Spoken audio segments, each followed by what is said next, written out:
Hazard, risk and safety.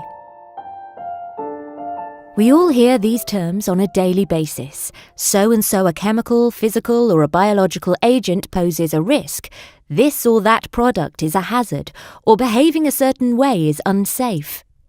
A lot of the time, hazard and risk are freely used to mean the same thing. However, they are not. Hazard is the potential to cause harm.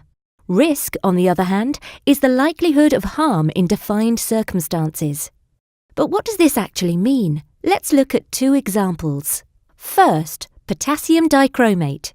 It sounds scary, and it is indeed a hazardous substance that is both toxic and carcinogenic.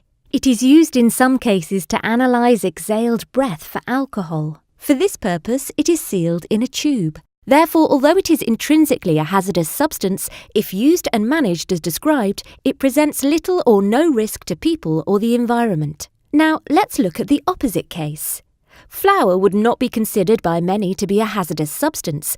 However, if a baker were to be exposed over a period of time to airborne flour, he or she could develop dermatitis, conjunctivitis, rhinitis, and even asthma. So even something that is considered a low hazard can present substantial risk, and vice versa. Risk is always a probability, influenced by the level of exposure. To evaluate the risk, we have to take many factors into consideration. How, where, how much and how long one can be exposed to the hazard are all things to be taken into account. Toxicological research can map the potentially harmful properties of a product, be it chemical, physical or biological, and it can also set a limit under which exposure will have no effect. Based on this research, a risk can be calculated based on frequency, conditions, and length of exposure.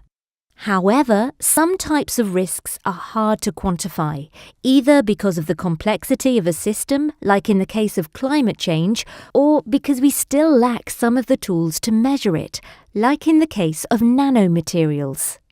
When there is no consensus on the level of risk, policymakers sometimes apply the precautionary principle.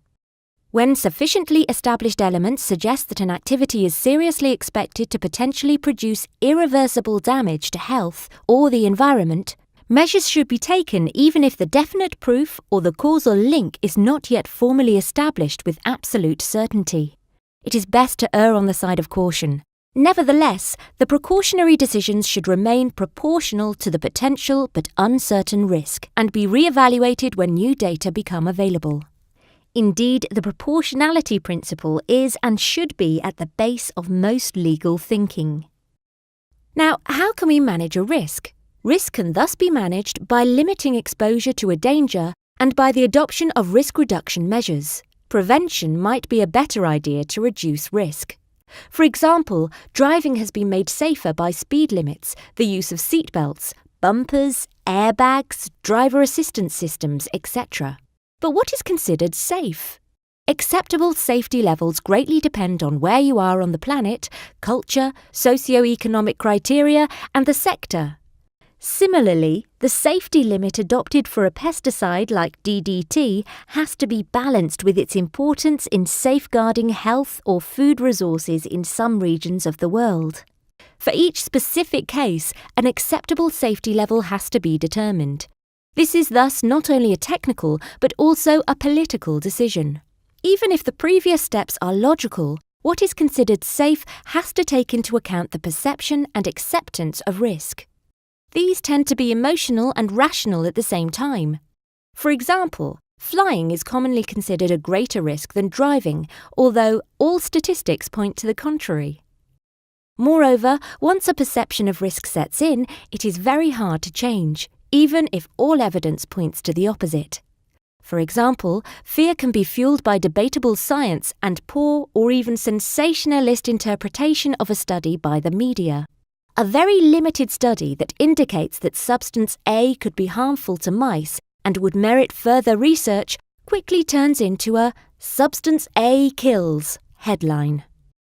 Once fear sets in, even if risk is not proven, the precautionary principle is often pulled out of the hat. In a nutshell, risk and perception of risk are not always aligned. This can make political decisions difficult to make. In these cases, it is especially important to base them on facts rather than on opinions. These facts can be gathered from scientific reports published by reference institutions, but these reports are often written in a technical language that is not accessible to anyone but the specialists. Green Facts offers faithful summaries of those reports so that non-specialists can get the information they need to build their own opinion.